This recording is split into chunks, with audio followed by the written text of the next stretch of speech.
तो जितनी भी अपॉर्चुनिटीज रही हैं सारी लिंक्डइन मैसेजिंग के थ्रू मिली है मेरे को। सो आई वुड से कि मेरे डीएसए के कोई इंटरव्यू नहीं हुए हैं अभी तक, मेनली जहाँ पे भी मैंने काम किया है। मेरे डेव बेस्ड इंटरव्यूज थे। ग्रो में भी it was specifically based on my resume. Like आपके चैनल पे ही बेसिकली एक रिएक्ट की सीरीज है जिसके अंदर आपने लाइक स्प्लिट कर रखे हैं क्वेश्चंस भी लेवल वाइज। तो that has been like a really good help for me also. Like FOMO था सबको कि हम भी कोर्स खरीदेंगे, कोडिंग करेंगे। क्योंकि सेकंड ईयर में आके जब मेरे पास कुछ 3-4 महीने थे जहाँ पे everyone was doing C plus plus and was on to the competitive programming path, I was totally on the development path. Hello everyone, this is doctor S G. आज की वीडियो में हमारे साथ आकाश सांगवान है, जिन्होंने अभी रिसेंटली शेयर चैट क्रैक की है एंड वो वहां पे एज एन SG1 वर्क करे हैं।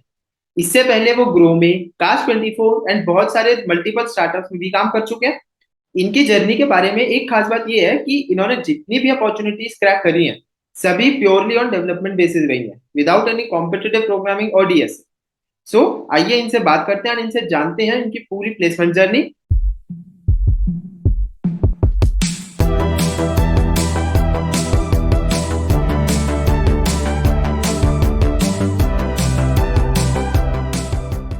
हेलो आकाश।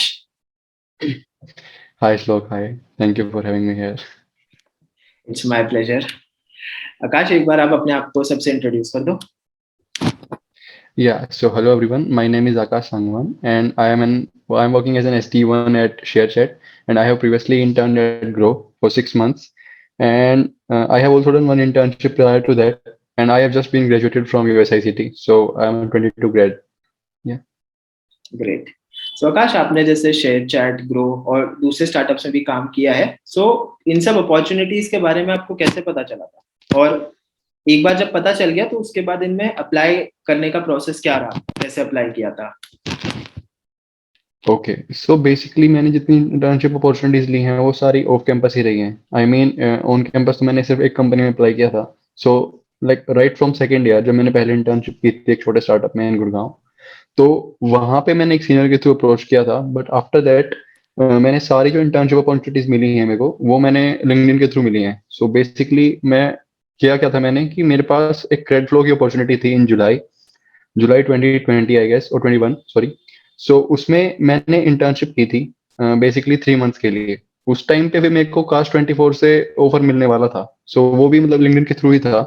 सो मैंने किया क्या है बेसिकली कि लिंक्डइन पे जितने भी मेरे कनेक्शंस हैं सेपरेट लाइक स्पेसिफिक कंपनी में, सो मैंने एक टेम्पलेट तैयार रखा है हमेशा मेरा, मतलब कि जिसमें मैं अपना रेज्यूमे रखता हूँ और मेरे एक्सपीरियंस के बारे में लिखता हूँ। So it's basically proper format जो मतलब कुछ स्पेसिफिक वर्ड्स का होता है, लिमिटेड वर्ड्स का, जो मैं हर अपने कनेक्शन को सेंड करता हूँ जिसको मुझे लगता है कि मेरे को रेफर मिल सकता है उस साइड से। तो जितनी भी अपॉर्चुनिटीज रही हैं सारी लिंक्डइन मैसेजिंग के थ्रू मिली है मेरे को। सो सारी ही अपॉर्चुनिटीज मतलब लिंक्डइन से मिली हैं, अदर देन दैट एक अपॉर्चुनिटी जो इनिशियली थी वो सीनियर के थ्रू मिली थी। तो आपका शेयर चैट का इंटरव्यू प्रोसेस कैसा रहा था? ओके, सो बेसिकली मैं पहले ग्रो के बारे में बताता हूँ। मतलब ग्रो का मेरा इंटरव्यू हुआ था लास्ट ईयर अक्टूबर में, जस्ट आफ्टर मेरा मतलब कास्ट 24 का ऑफर रिवोक हुआ था। So after that I reached out to Vyapak Khare on LinkedIn basically. So he is an engineering lead there, web team के लीड है वो वहाँ पे। So I was not sure that if there are any openings और not, cause Groww and like startups में mainly दिखता नहीं है उनकी करियर वेबसाइट पे कि इफ देयर आर ओपनिंग्स और नॉट। कुछ लिमिटेड टाइम के लिए दिखती हैं देन बंद हो जाती हैं। मोर ओवर ये ऐसे स्टार्टअप्स हैं जो ऑन कैंपस तो हायर करते ही नहीं है टीयर 3 कॉलेजेस से। मैंने ग्रो के लिए व्यापक को टेक्स्ट किया था अक्टूबर में। उन्होंने मेरे को एक होम असाइनमेंट दिया था बेसिकली थ्रू द HR। उसके बाद मेरे 2 इंटरव्यूज हुए थे वहां पे। आई वुड से कि मेरे डीएसए के कोई इंटरव्यू नहीं हुए हैं अभी तक, मेनली जहाँ पे भी मैंने काम किया है। मेरे डेव बेस्ड इंटरव्यूज थे। ग्रो में भी it was specifically based on my resume. मेरा रेज्यूमे रिएक्ट स्पेसिफिक है। मैंने देखा था कि कुछ बच्चों के डीएसए बेस्ड इंटरव्यूज भी हुए थे वहां पे, लेकिन दैट डिपेंड्स ऑन कि आप किस रोल के लिए अप्लाई कर रहे हैं। अगर आप फ्रंट एंड में जा रहे हैं बेसिकली तो आपका सिर्फ रेज्यूमे एंड जावास्क्रिप्ट के ऊपर ग्रिल करेंगे आपको, या फिर जो भी आपका टेक स्टैक है। बट अगर आप बैक एंड में अप्लाई कर रहे हैं तो फिर आपको प्रिपेयर रहना पड़ेगा कि आपके डीएस से इंटरव्यूज हो सकते हैं। ग्रो में मेरा एक तो होम असाइनमेंट था, देन एक उसके ऊपर डिस्कशन था, एंड देन एक और इंटरव्यू था मेरा 1.5 आवर का। उसमें 2 इंटरव्यूअर्स थे मेरे। One was Vyapak itself and one was some other person. They totally grilled on my resume. And जितना भी मेरा रिएक्ट का पार्ट था तो मेरे से कंपोनेंट्स बनवाए थे उन्होंने जावास्क्रिप्ट के, लाइक कोर सब्जेक्ट्स के कोर टॉपिक्स पूछे थे बेसिकली फ्रॉम जावास्क्रिप्ट स्पेसिफिकली। मेरे वहां पे भी 2 इंटरव्यूज हुए थे for internship and same in the ShareChat, because मैंने शेयर चैट में भी इंटर्नशिप के लिए अप्लाई किया था। Like I also applied here through referral from LinkedIn. मतलब मेरे को ये लगा था कि I can negotiate here for a full time work. because the internship was starting from June itself. So I filled the form. I got a referral from our senior itself. So मेरे interviews जो हुए थे वो internship के लिए थे. सो पहले क्या होता था शेयर चैट में कि आपको भी एक लाइक ऑनलाइन टेस्ट मिलता था. कोर्स मैंने थर्ड ईयर में भी अप्लाई किया था शेयर चैट में. Like it's been a long journey कि मैं शेयर चैट में पहले भी अप्लाई करता था. सो मैंने थर्ड ईयर में अप्लाई किया था, तब मेरा एक टेस्ट हुआ था, देन एक इंटरव्यू हुआ था उस टाइम पे, तो मैं उसमें रिजेक्ट हो गया था. बट इस टाइम पे लाइक मेरे को जो रेफरल मिला था उसमें डायरेक्टली मेरा एक इंटरव्यू हुआ, जो कि पहला इंटरव्यू था डीएसए बेस्ड. उसमें 2 क्वेश्चन पूछे गए थे. तो इट वाज लाइक मीडियम और easy we can say LeetCode level. So अगर आपको बेसिक डीएसए आती है तो वो क्लियर हो जाएंगे आपके, क्योंकि एक तो रोल फ्रंट एंड का है. So they don't put much pressure on DSA part. And then जो सेकंड इंटरव्यू था मेरा वो जावास्क्रिप्ट बेसिक पे था, मतलब नॉट बेसिकली कि जावास्क्रिप्ट प्योरली ऑन जावास्क्रिप्ट.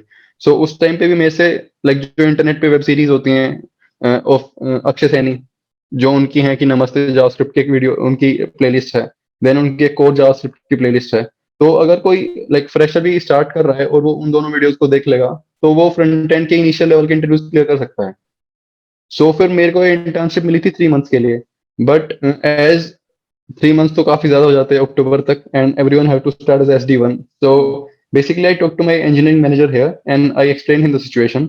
सो मैंने काम क्या किया था यहाँ पे कि जब मेरा काम स्टार्ट हुआ तो यहाँ पे बेसिकली ट्रेनिंग पे उतना फोकस नहीं है स्टार्टिंग में. You directly push on to the code and you directly work on the code part. So मैंने कोड से ही स्टार्ट किया था इनिशियली. मेरा पहला टेक स्टैक था व्यू यहाँ पे.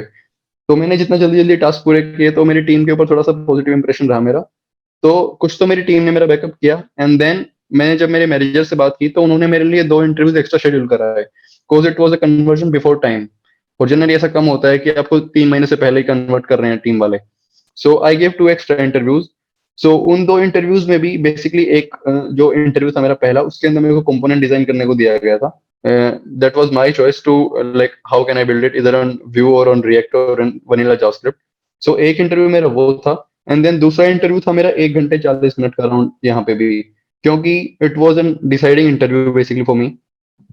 सो हुआ क्या था उस इंटरव्यू में, they basically asked again the core JavaScript topics and like from bottom to top everything in the JavaScript. They asked everything around like we can say hosting, currying. Like I am giving some specific topics which can be revised before interviews for every developer. So this was my interview experience both in ShareChat and Grow. Totally based on development, I would say. DSA was just one part of the interview in ShareChat. Great. तो आकाश, आपने जैसे DSA development दोनों के ही around interviews दिए हैं. सो इनके लिए आपकी प्रिपरेशन स्ट्रेटेजी क्या रहती है जब आप किसी इंटरव्यू के लिए अपीयर हो रहे हैं? ओके, सो बेसिकली मैंने डेवलपमेंट स्टार्ट की थी फर्स्ट ईयर के एंड सेकंड सेम में बेसिकली. कोर्स सेकंड सेम में एक हैकेथॉन थी, हैक दिल्ली, जो मेरी पहली हैकेथॉन थी लाइक इन द कॉलेज. सो मैंने वहां से स्टार्ट किया था. तो तब मैं सीनियर्स के साथ गया था एक टीम में, तो वहां पे सिर्फ फ्रंट एंड का काम था मेरा, क्योंकि HTML CSS तो हम सब 9th 10th में सीख के आए होते हैं, तो थोड़ा बहुत इंप्लीमेंट कर लेते हैं हम लोग. बट लाइक जब सेकंड ईयर की वैकेशंस हुई यानी फर्स्ट ईयर के बाद, तो सब लोग कोर्सेज खरीद रहे थे. लाइक फोमो था सबको कि हम भी कोर्स खरीदेंगे, कोडिंग करेंगे. सो मैंने भी सीनियर्स की बातें सुनी थी और जो क्लासमेट्स थे वो भी सब कोर्सेज खरीदे थे. तो मैंने एक कोडिंग क्लास का जावा का कोर्स लिया था. तो जावा तो मेरे आसपास भी नहीं है कहीं पे, बट मैंने वो कोर्स लिया था. तो मैंने स्टार्ट किया और फिर वो बीच में ही छोड़ दिया, डीएसए करके बेसिक वाली, या फिर थोड़ा लैंग्वेज सीखा था मैंने. देन अगेन मैंने सेकंड ईयर में डेवलपमेंट को दोबारा पकड़ा. And by the end of third sem I got an internship at a very small startup in Gurgaon, that is a Triban expedition. So वहां पे मेरा रिएक्ट का काम था इनिशियली से ही, तो मेरा डेवलपमेंट वहीं से स्टार्ट हो गया था. क्योंकि सेकंड ईयर में आके जब मेरे पास कुछ 3-4 महीने थे जहाँ पे everyone was doing C++ and was on to the competitive programming path, I was totally on the development path. Competitive programming तो मैंने सेकंड ईयर तक कहीं पे की भी नहीं थी, ना ही थर्ड ईयर में. बेसिकली जब मेरी इंटर्नशिप नहीं थी यानी कि मार्च टू जुलाई में इन 2020, तब मैंने पाथ पकड़ा था कॉम्पिटिटिव प्रोग्रामिंग का कुछ दिनों के लिए, क्योंकि सबको था कि ऑन कैंपस प्लेसमेंट भी होंगी, ऑफ कैंपस भी होंगी, तो सब जगह कॉम्पिटिटिव चाहिएगी या फिर डीएसए चाहिएगा. सो मैंने कुछ टाइम तक के लिए डीएसए पढ़ी थी और कॉम्पिटिटिव करी थी. सो जो लोग मतलब एमएनसीज को फोकस कर रहे हैं, लाइक गूगल हो गया, अमेजोन हो गया, अदर देन द स्टार्टअप्स, तो उनके लिए तो जेन्युइनली बहुत जरूरी है to do competitive programming and to DSA practice. So अगर लाइक आई वुड सजेस्ट कोई इस पाथ में है तो जेन्युइनली आपको प्रैक्टिस बहुत करनी पड़ेगी. और what I can say is there are some like questions list on lead code. Like I have seen 2-3 lists which are 75 question or 100 questions. if you revise them also, then you are able to clear the basic level DSA interviews. I won't say that कि 100 question करने से DSA cover हो जाएगा या फिर सिर्फ 75 question करने से DSA कवर हो जाएगा. It's a long journey. आपको स्टार्टिंग से ही like practice करना पड़ेगा from very basics to scratch and to till the higher level.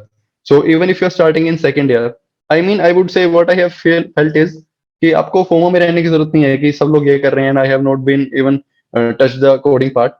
So even in the second year or in the first year, if you are even doing like half an hour coding in 2 days basically, तो भी आप वहां से बिल्कुल like language का structure सीख जाओगे और बेसिक डीएसए तो आप सीख ही जाओगे. अगर मोर ओवर डीएसए के टॉपिक्स तो आजकल हमारी क्लासेस में भी सिखाए जाते हैं, लाइक C++ हो गया, उसके बाद डीएसए का सब्जेक्ट आता है हमारे. तो लाइक मैंने वहां पे ध्यान नहीं दिया उतना, लेकिन मैं कहूंगा कि अगर आपके सब्जेक्ट्स हैं तो आप वहां पे ध्यान दो क्लास में, उतना ही आपके लिए इनफ होता है इनिशियल लेवल्स पे, even for the core subjects also like networking and all. But if we talk specifically about competitive programming and DSA levels or the development part, so second year तक तो मैंने DSA छेड़ा भी नहीं था. I was totally on the development path. But in third year when I got an internship at Credflow, that's some small startup based in Delhi. So उसके बाद ये था कि I was having no options and the campus placement was already started and I was not enrolled in those. So then I basically gave some code forces contest to enroll, like to enhance my ratings there. Ratings होना बहुत जरूरी है basically, because sometimes even when you ask for referrals in the big MNCs like DE Show or like some very big MNCs which totally focus on your DSA ratings or your competitive programming ratings, तो वहां पे आपकी ratings बहुत जरूरी हैं, even on the code forces or your lead code streaks or your GFG rankings, whatever you like enroll into. So I would say अगर आपको totally you're not focusing on startups and focusing on Amazon like companies or some big companies like DE Show, JP Morgan, so you must have some better, I would say, ratings on Code Forces or CodeChef at least. Because these days, moreover, like everybody is 5-star coder on CodeChef, and everyone have a better ranking on Code Forces. So already इस चीज में तो like competition बहुत ज्यादा है market में, कि आप सिर्फ 2 प्रोफाइल पे अपनी रेटिंग्स बढ़ा के रेफरल ले लोगे या फिर ऐसा होगा, तो that is not easy nowadays. So I would say like practice करो daily, at least once in while, like अगर 2 दिन में से भी आप 1 दिन कर रहे हो तो वो भी ठीक है, but like be in the flow and keep in touch with DSA. ऐसा नहीं है कि आपने डेवलपमेंट स्टार्ट कर दिया तो आप बिल्कुल ही डीएसए छोड़ चुके हो. मैंने एक टाइम पे ऐसा किया था, लेकिन अगर मेरे को इंटरव्यूज देने पड़ते तो I would have face difficulties at that time. I was fortunate कि मैंने सारे डीएसए बेस्ड इंटरव्यूज स्किप किए हैं and I was able to give the development interviews and I got opportunities. So that's ये चीज आई गेस कंप्लीटली थोड़ा सा person to person depend करेगी. आप मेनली स्टार्टअप्स को टारगेट कर रहे थे, सो आपके लिए डेवलपमेंट वर्क करेगा. बट जो कोई भी एमएनसी या स्पेसिफिकली फैंग को टारगेट कर रहे हैं, उनको डीएसए और स्पेसिफिकली कॉम्पिटिटिव प्रोग्रामिंग पे थोड़ा ज्यादा ध्यान देना पड़ेगा. That's what I'm saying कि कॉन्टेस्ट देना बहुत जरूरी है, और मतलब डीएसए के टच में रहो even if you're not targeting the big MNCs. Like I would give an example. Last year नवंबर में मेरा ऑफ कैंपस इंटरव्यू था अमेजोन का. So I was totally like into development part at that time because I had already got an internship at Grow. So मैंने DSA छोड़ रखा था उस time पे. But before the interviews, I just go through the like few questions from lead code. But like मेरा पहला interview अच्छा हुआ because it was basic questions of basic DSA. But in the second interview, the interviewer gave me a code forces question. Like I was not even able to understand the question description. So at that time I felt कि अगर आप Amazon जैसी companies को target कर रहे हैं, like लोग बोलते हैं कि इनके इंटरव्यूज इजी होते हैं, but like out of the box question कहीं पे भी आ सकता है. So you must be prepared about that. So practice is really important in CP and DSA as well. So आकाश, आपने जैसे जितने भी अपॉर्चुनिटीज ग्रैब करी हैं, सभी आपने लिंक्डइन के थ्रू या ईमेल्स के थ्रू ही ग्रैब करी है. सो अगर हम देखें तो कोल्ड कॉलिंग के बारे में आप थोड़ा सा बताओ कि कैसे करनी चाहिए, क्या रहता है, एंड कुछ टिप्स उसके रिगार्डिंग. देखो यार, अगर आपको रेफरल लेना है तो सबसे इजी वे लिंक्डइन ही है. आई मीन कहीं पे आपको अप्लाई करना है तो referral, getting referral is the best way. Like मैंने ऐसी ऐसी कंपनीज के रेफरल उठाए हैं जहां पे I was not even able to clear the test, but I got the referral. like Uber, or you can say Meta. I have given the interviews of Meta regarding a rotational network engineer program. So ऐसा नहीं है कि बड़ी companies में लोग आपको refer नहीं करेंगे या फिर they will not pay attention to you. It just totally depends on how you are like getting a conversation with them. If you are just saying an hi to them or just sending a single text, so nobody will respond. So अगर referral चाहिए genuinely, तो आप अपना एक format बनाओ LinkedIn पे, या फिर आप अपनी मेल्स उठाओ, क्योंकि बेसिकली हमारे पास मेल होती नहीं है रिक्रूटर्स की या फिर एम्प्लॉइज की, और जो उनकी मेल्स होती हैं वो इनएक्टिव होती हैं. कोज लाइक आई वुड सजेस्ट कि जब कोई जॉब कर रहा होता है तो वो बेसिकली अपनी सिर्फ ईमेल, जो जॉब की ईमेल होती है उनकी, उसके ऊपर फोकस रखते हैं. nobody pay attention to the mail they have been used previously. So even if Yes. you're getting a mail, don't try to cold mail them. I would say just cold message them on LinkedIn. That is way much effective. And if you're active on Twitter, then it can be very helpful there also. So जब भी आप referral लो तो make sure कि आप उस profile के लिए best candidate हो. Like at least you think that you might be a perfect fit for that position. क्योंकि like if I am a front end developer, like ऐसा हो सकता है कि you don't have any job and you are just looking for first time and you are applying all the way. So in that case it is fine, but if you have been experience in any stack like back end और front end, then try to grab opportunities in that way only. क्योंकि उसमें आपका experience भी है पहले से and your resume would be highlighting those opportunities which you have already get, right. So at the time of basically I would say at the time of getting a referral on LinkedIn, आप ये try करो कि अपने message में आप अपना resume भेजो, अपना पास्ट एक्सपीरियंस भेजो कुछ मंथ्स का, और आप अपनी एजुकेशन के बारे में थोड़ी सी डिटेल्स दो कि like I am in third year fourth year graduate, और I am doing this at current time, I have an internship opportunity previously at this firm. So छोटे मैसेज में आप अपना दिखा सकते हो कि आपने कितनी इंटर्नशिप की है, या फिर जो आपके पास एक्सपीरियंस है आप उसको हाईलाइट कर सकते हो. So that would be very easy for another person to give you the referral, और वो आपको जज भी कर पाएंगे उस हिसाब से.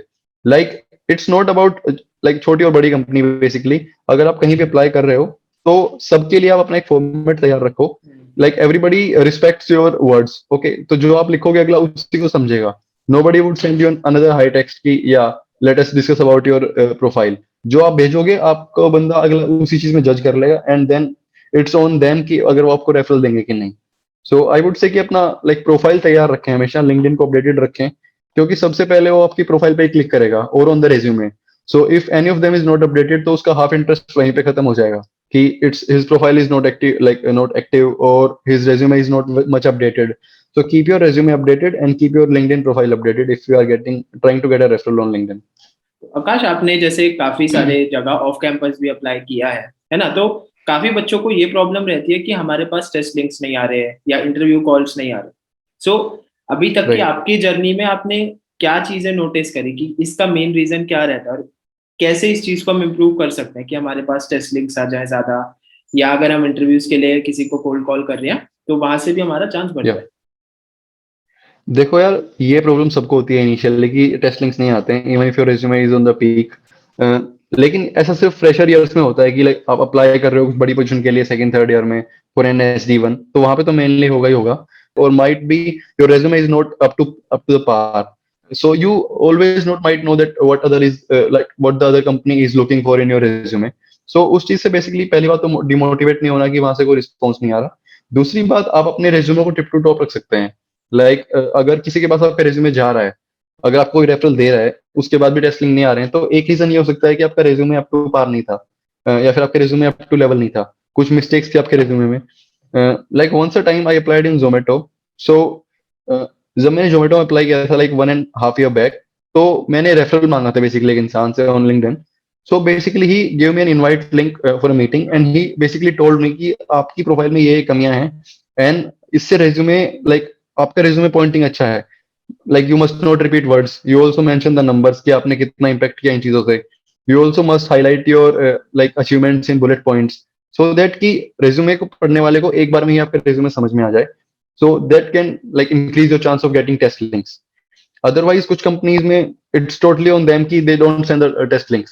ये मेरे साथ भी काफी बार हुआ है, लाइक बहुत बार हुआ है. इनिशियल स्टेज में सबके साथ होता है. सो इसमें कोई डिमोटिवेशन की बात है नहीं. लेकिन अगर आपके पास फिर भी टेस्ट लिंक नहीं आ रहे हैं, तो इट्स टोटली लाइक आपको रेज्यूमे अपना इंप्रूव करना पड़ेगा. And you can take suggestion from the recruiter also, और at least from the employ whom you are getting referral, जिससे आप रेफरल ले रहे हो अपना. तो वो भी आपको बेटर बता सकते हैं कि आपके रेज्यूमे में कमी है या फिर आपके पास इनफ एक्सपीरियंस नहीं है, या फिर आपके पास जितना एक्सपीरियंस है आपने उसको अच्छी तरह से डिफाइन नहीं कर रखा. Like even if someone is working in Amazon and he is not been able to define his work experience in the resume properly, तो उसके लिए भी वही चीज मुश्किल होगी जो हमारे लिए फेस हो रही है. सो मेन थिंग इज कि टेस्ट लिंक्स आना नहीं आना वो एक लक बेस्ड चीज भी है, क्योंकि लाइक ऐसा होता है कुछ टाइम पे कि रेज्यूमे की नजर लाइक रिक्रूटर की नजर में ही नहीं आता आपका resume. So that is a different point. But आप अपना रेज्यूमे अप टू डेट रखेंगे तो आई वुड से कि 80% टाइम आपके पास टेस्ट लिंक्स आ जाएंगे. तो हमारे को अपने रेज्यूमे पे मेनली फोकस करने की जरूरत है. जितना ज्यादा रेज्यूमे एक्टिव होगा उतना चांस बढ़ जाएगा. राइट. रेज्यूमे सबसे मेन इंपॉर्टेंट चीज है ऑफ कैंपस पे अप्लाई करते time, resume and the way of communication. तो आकाश, आपने जब आप प्रिपरेशन कर रहे थे अपनी, सो क्या क्या रिसोर्सेज फॉलो किए थे उसके उस ड्यूरेशन में? Okay, so basically DSA part के लिए तो आई वुड से कि मेरे पास ऑलरेडी एक कोर्स था from GFG, that was an placement course. तो उसके लिए मेरे पास रिकॉर्डेड लेक्चर्स थे। सो व्हेनेवर आई फेल्ट कि मेरे को इस टॉपिक पे इम्प्रूवमेंट करनी है, तो मैं वहाँ पे वीडियो चेक कर लेता था, and then I try used to like practice question on GFG and LeetCode. But regarding the like React and JS part, which has been helpful for me in the development interviews. So basically I would say कि अगर आप development सीख रहे हैं, तो फिर आपकी theory भी होना इंपॉर्टेंट है, और जितना प्रैक्टिकल काम करते हैं उतना भी जरूरी है। तो फर्स्ट ऑफ ऑल, अगर आप स्टार्टिंग कर रहे हैं तो आपकी थ्योरी बहुत स्ट्रांग होनी चाहिए, like concept must be very clean to yourself. So like even if I have given interviews in ShareChat and Groww, like आपके चैनल पे ही बेसिकली एक रिएक्ट की सीरीज है जिसके अंदर आपने लाइक स्प्लिट कर रखे हैं क्वेश्चंस भी level wise. So that has been like a really good help for me also, and for other people who are willing to give the development interviews in nearby future. So up like you can put a link in the description. Like yes. theory is really important as good as the development part. Because एक round तो आपका चलो live coding का होता है development interviews में, but एक round they totally focus on the conceptual part, and that is basically the first interview in which they test your the basic knowledge about the language like JavaScript, and they basically test you about the core fundamentals, and those are really important for a developer also. So that has been like a path for me to learn React, like the theory part and the interview series which you have on your channel. And before that also I had some projects which I built on myself, that was like really basic projects, but that helped me to clear my fundamentals and to gain me some initial knowledge about the JavaScript and the DSA part. तो आकाश, आपकी journey काफी अच्छी रही थी। आपने काफी जल्दी अपने कॉलेज में कोडिंग वगैरह स्टार्ट कर ली थी, एंड फोमो से गुजरते हुए कोडिंग आपने स्टार्ट की, एंड वहां से आज आप शेयर चैट, ग्रो, इन सब जगहों पे काम कर चुके हो। सो एक जस्ट कंक्लूडिंग टिप, सभी जो भी बच्चे हमें देख रहे हैं उन सभी के लिए आप क्या टिप देना चाहोगे कि कैसे उन्हें प्रिपेयर करना चाहिए? देखो यार, आई वुड सजेस्ट कि स्टार्ट अर्ली। जब भी आपके पास चांस है जितना जल्दी स्टार्ट करने का, आप उतना जल्दी स्टार्ट कीजिए चीजें। और ऐसा नहीं है कि एक बार आपने चीजें स्टार्ट कर ली तो सब कुछ क्लियर हो जाएगा। लाइक आपको हमेशा सीखते रहना पड़ेगा, even if you are doing internship और even if you have been converted to a full time engineer. Like I would explain a scenario when I was in Grow. So there was a time I was struggling to get the PPO. Even I was working really hard, but there are always some like many points which you have to improve. Even it is a way of communication, or even if you are better in coding, so there must be some parts where you can improve on. So I would say कि यार like till the end never give up. Okay, in any situation अगर आपको पता है कि आप सही कर रहे हैं, तो like put all your efforts in and never give up, and उस चीज पे लगे रहो आप। आई वुड से कि सिर्फ वीडियोस देखने से यूट्यूब पे लाइक मोटिवेशनल वीडियोस और कुछ like YouTube including opening videos देखने से कुछ ऐसा होता नहीं है मोटिवेशन। आपको काम करते रहना पड़ेगा from starting to the end. अगर आप सेकंड ईयर में भी हैं या फिर आप फोर्थ ईयर में भी हैं और आप प्रॉब्लम्स फेस कर रहे हैं, तो आई वुड से कि आप काम करते रहो, but never give up on anything. So that would like help a lot to yourself. That would have been helping myself a lot, क्योंकि मेरे पास एक चांस था जहाँ पे I didn't have any offer from ShareChat और from like no confirmation from Grow, and this was like a really fresh incident, very recent incident. It is from like end of May. I was really struggling ki there was no surety from Grow if they would give me PP or not, and there was no opportunities available from ShareChat also. But like I never gave up. I also grabbed the PPO from Grow. I got an opportunity from ShareChat. So that's my suggestion to all the like beginners who are watching this video, to start early and to be consistent and never give up on anything. Thank you, Akash. This has been a really great conversation with you, and your journey and the tips that you shared were really amazing. Thank you. Thank you for having me here, Shlok. It was really good discussion.